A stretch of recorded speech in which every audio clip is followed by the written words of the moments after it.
Bom dia, boa tarde, boa noite, novamente, né? Então, continuando aqui com a nossa disciplina de geração, transmissão e distribuição, a gente vai entrar agora no assunto de introdução à transmissão, né? Nessa segunda aula, onde a gente vai introduzir, assim, o básico da transmissão, né? Alguns componentes, mais ou menos como ela funciona, e alguns princípios de projetos de linhas de transmissão, né? Então a gente vai continuar aqui. Então, primeiramente a gente tem que primeiro ver um pouco do histórico das linhas de transmissão, para a gente conseguir contextualizar e entender um pouco, ligar a visualização, entender um pouco de porquê que existem alguns aspectos técnicos da transmissão e como esses aspectos técnicos foram criados, né? Por que eles existem e por que eles são assim, né? Aqui a gente vai primeiro ver um pouquinho do histórico.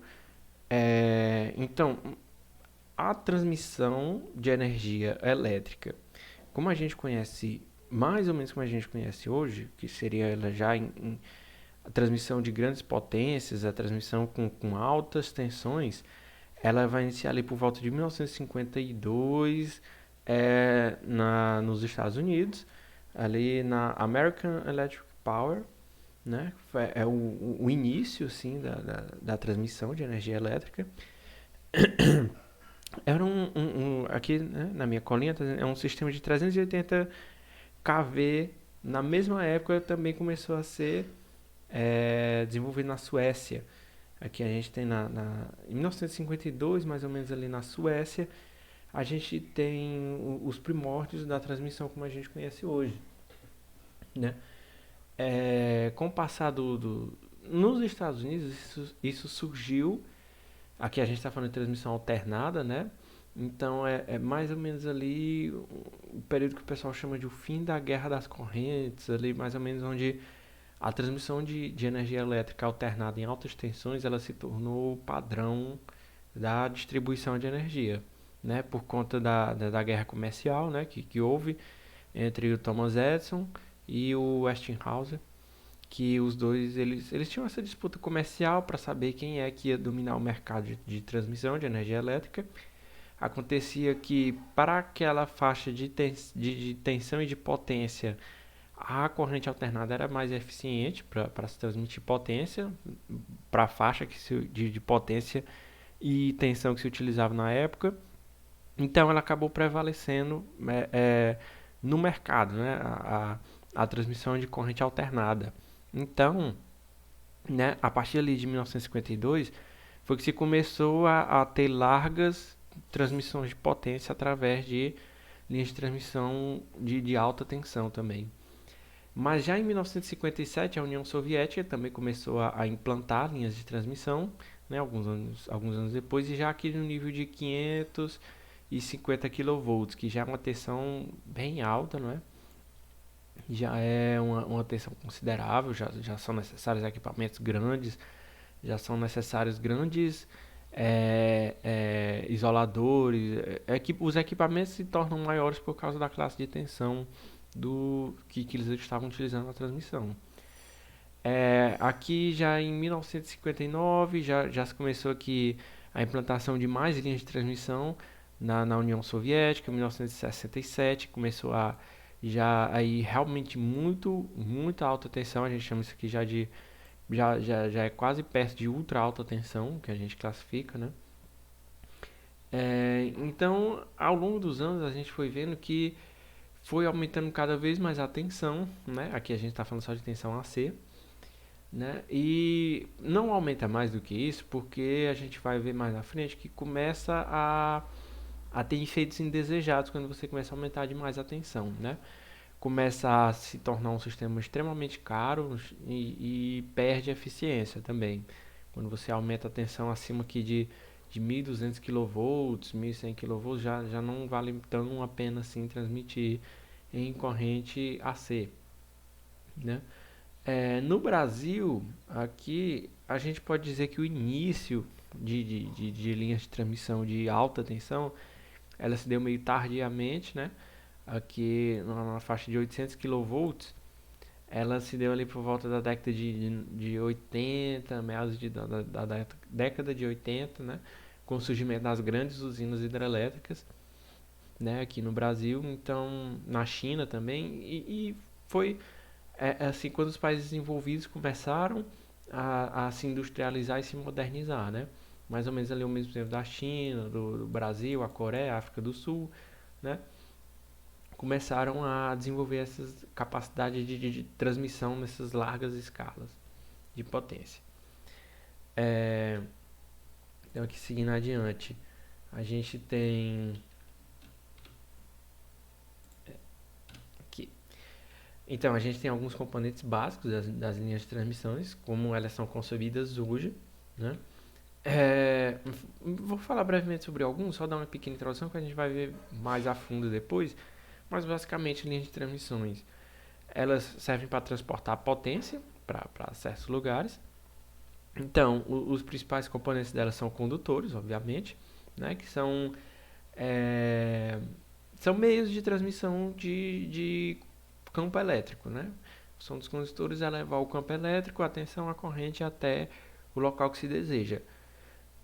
Obviamente, você quer que eles tenham o mínimo de resistência possível à passagem de corrente, você quer que eles tenham o mínimo de perda possível. A gente também tem as torres, que basicamente servem de sustentação para os condutores, que não, até para segurança, elas servem para segurança, servem para sustentação, servem para robustez, e além de algumas outras funções que a gente vai ver mais na frente. Isoladores, eles servem para isolar os condutores do resto do sistema, porque a gente não quer que os condutores entrem em contato com muitas coisas, porque aí vai sem perder de energia, curto-circuito, etc. A gente tem reatores shunt, que basicamente são elementos que são utilizados principalmente para controle de potência reativa no sistema, né, para algum ajuste de potência reativa que seja necessário ali na linha. A gente tem capacitores que são utilizados basicamente para a mesma função, só que tem um efeito inverso dos reatores, né? Os reatores shunt, eles têm uma forte característica indutiva, enquanto os capacitores têm uma forte característica capacitiva, obviamente. Então eles têm mais ou menos efeitos opostos no sistema. A gente tem seccionadores que basicamente são chaves que permitem ou não a passagem de corrente elétrica, né? E que elas podem ser abertas a qualquer momento, quando você desejar. A gente tem também disjuntores, que são elementos que são capazes de interromper corrente em alta velocidade, ou seja, eles são utilizados principalmente para conter surtos, né? Surtos de curto-circuito, surtos de descargas elétricas, surtos, assim, situações imprevisíveis dentro do sistema, né? Então, basicamente, esses são alguns dos componentes, a gente vai ver mais a fundo quando a gente for estudar sobre projetos de linha de transmissão, mas basicamente são formados por esses componentes, né? A gente tem algumas faixas que a gente considera de níveis de transmissão. Essas faixas elas são chamadas de faixas comerciais porque são valores que geralmente você encontra linhas de transmissão construídas nesses valores, né? Então a gente aqui na transmissão, isso aqui no caso CA. Na transmissão, o que é que a gente tem? A gente tem linhas geralmente de 750 kV, não necessariamente é igual a 750 kV, a gente já tem de 765, já é um pouquinho maior, pode ser um valor diferente disso aqui, mas normalmente é próximo a essa faixa de 750 kV. A gente tem outra faixa que já é mais próxima de 500 kV, né? E redes que tem faixa de 230 kV. Ou seja, essas faixas de transmissão aqui, elas são muito, muito, muito usuais. É muito fácil, no Brasil pelo menos, você encontrar linhas de transmissão que são basicamente a faixa ótima de transmissão CA, né? Aqui, dependendo o nível, ele vai depender do equipamento que você tem disponível, de qual fonte de geração você está utilizando, de quanto você quer investir, de quanto você quer fazer de manutenção. Tem alguns parâmetros para escolher o nível de tensão de uma linha de transmissão. Geralmente cai dentro desses aqui por fatores comerciais, de produtos, de catálogo disponível e etc. Numa região intermediária, a gente tem aqui uma faixa de 138 kV. Por que ela é intermediária?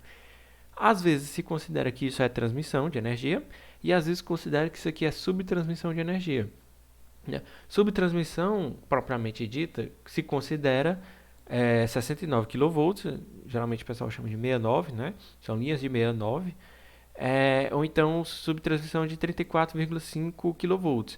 Isso aqui é chamado de subtransmissão porque ainda é uma tensão muito alta, só que ela não é utilizada em grandes distâncias, né? Ela é utilizada geralmente ali para você fazer manejo de potência. Você, é, por exemplo, quando você quer conectar duas subestações que estão próximas uma da outra, né? Existe dentro de cidades, por exemplo, Teresina mesmo tem linhas de 69 kV é, na rua, assim, você vai passando algumas avenidas, você observa alguns postes que eles são bem mais altos, aqueles postes bem mais altos do que o normal, são linhas de 69 kV, né, na própria cidade de Teresina. É, 34,5 kV geralmente é utilizado ali dentro da própria subestação de energia, né, para fazer manejo, para distribuir para alguns transformadores diferentes, né. Então a gente tem essa faixa aqui de subtransmissão, né, que elas não são utilizadas para grandes distâncias. E aí essa faixa de 138 kV ela é intermediária, então ela às vezes é utilizada como subtransmissão, às vezes é considerada transmissão, então a gente diz que ela é meio que uma transição ali, um intermédio, né? A gente tem também transmissão CC, né? Não necessariamente você precisa transmitir energia em CA, né? É, em CC, geralmente a gente chama disso que são linhas de ultra alta tensão, ou seja, UAT, que são linhas que são superiores a 800 kV, são superiores a essa faixa aqui, né? Quando passa dessa faixa de 750 kV, a gente começa a ver que é mais vantajoso você transmitir em corrente contínua, né? São linhas também são chamadas de bipolos, né? Porque você não transmite mais no sistema trifásico, agora você só tem um polo positivo, um polo negativo, é CC, né?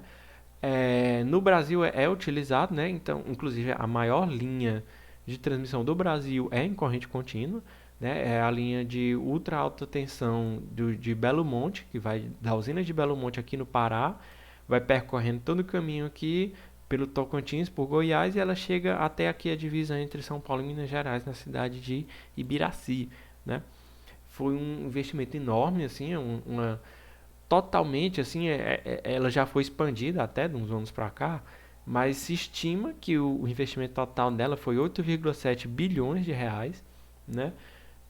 Aqui a gente tem alguns dados dela, ela tem a tensão de mais ou menos 800 kV, né? Tem 2.000 quilômetros de extensão, tem 6 subcondutores por polo, tipo CA, né? Então ela não é exclusivamente CC, tem parte dela que é CA, né? Mas grande parte dela é CC. A largura da faixa de servidão, que é a largura que a gente chama também de segurança, que a gente vai aprender a calcular depois, ela é de 100 metros, ou seja, uma faixa de 100 metros, nada pode chegar perto dessa linha de transmissão, porque 800 kV é uma tensão enorme, então é extremamente perigoso ter algo próximo a uma linha de transmissão de 800 kV, né? Ela tem aproximadamente 3.000 torres, né, durante todo esse trajeto. Então, esses aqui são alguns dados que vocês podem dar uma olhada depois, né? Mas para vocês ficarem cientes que não somente é transmitido em CA, né? Nem sempre é mais vantajoso transmitir em CA, às vezes é mais vantajoso transmitir em CC. Para linhas de transmissão, a gente costuma classificar elas também em algumas categorias diferentes. A gente tem chamado linhas de modelos de linha curta, a gente tem modelos de linha média e modelos de linha longa. Essa definição ela é meio que uma definição de precisão. Quanto preciso você quer ser nos seus cálculos. Para linhas curtas, que a gente chama que tem o comprimento menor que 80 km, a gente utiliza o que a gente chama de parâmetros concentrados. Ou seja, a gente modela uma resistência e uma reatância, né, para linhas de transmissão, que é um valor fixo. É mais ou menos como a gente analisa um circuito pequeno, né? Um circuito que tem dimensões pequenas, né? Então, você vai ter erros de cálculo, obviamente, não vai ser uma representação extremamente fiel da realidade, mas em algumas situações é vantajoso. Por exemplo, para linhas viu-se, através de pesquisa, que para linhas de 80 quilômetros, o erro ele não vai ser nada significativo. Assim. Então, você pode usar um modelo de parâmetros concentrados. Já para linhas médias, que elas estão ali entre 80 e 240 quilômetros, você já tem um erro significativo se você utilizar só esses dois parâmetros. Então, você, a partir do momento que você passa ali de 80 quilômetros, o efeito da capacitância da linha ele já se torna bem relevante. Então, a gente tem que adicionar alguns elementos extras aqui na análise do circuito. Então, você já é meio que obrigado a deixar o modelo mais complexo. E já para linhas longas, que são acima de 240 quilômetros, vai ficando cada vez mais complexo você modelar, porque você já começa a lidar com parâmetros que são distribuídos, ou seja, não tem como você modelar aquilo, aquela capacitância, aquela indutância da linha, como algo fixo, como algo que não é distribuído ao longo da linha. Né? Você já começa a ter erros muito grandes se você considerar um modelo muito simples. Né? A gente vai ver isso aqui mais a fundo depois, a gente vai aprender a fazer esses modelos, utilizar esses modelos, né? Como se chegar nesses modelos. Né? Então, são coisas para as próximas aulas. Né? E também a gente divide a transmissão em alguns subgrupos, que são o subgrupo A1, A2, A3, A1 e AS. Na verdade aqui está errado, isso aqui é A4. Né? Consertar aqui A4. Né? Que o que é o A1? É superior a 230 kV, ou seja, aquelas linhas de transmissão que são bem longas, né?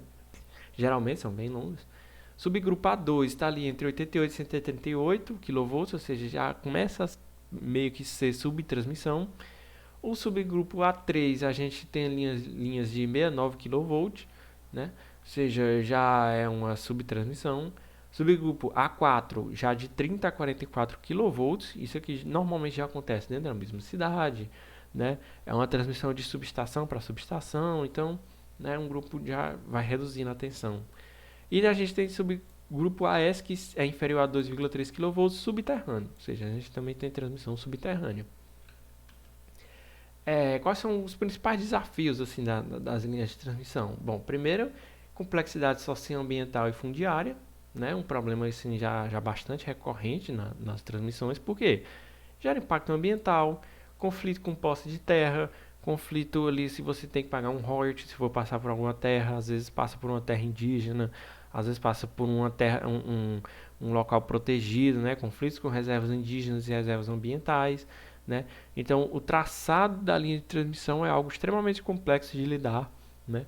E também conflitos urbanos, como, por exemplo, você precisa construir uma linha de transmissão na cidade, mas ela passa por cima de casas, aí você tem que realocar pessoas, você tem que mudar pessoas de bairro, tem que fazer toda uma infraestrutura para suportar aquela linha de transmissão. Então, geralmente, o traçado de uma linha de transmissão é bem complexo, bem difícil de lidar. O outro problema também é envelhecimento do sistema de transmissão, porque você precisa substituir estruturas, porque essas estruturas elas estão muitas vezes expostas, elas estão sujeitas a intemperismo, a ação da natureza, a chuva, vento, raio, todo tipo de fator desgastante, né?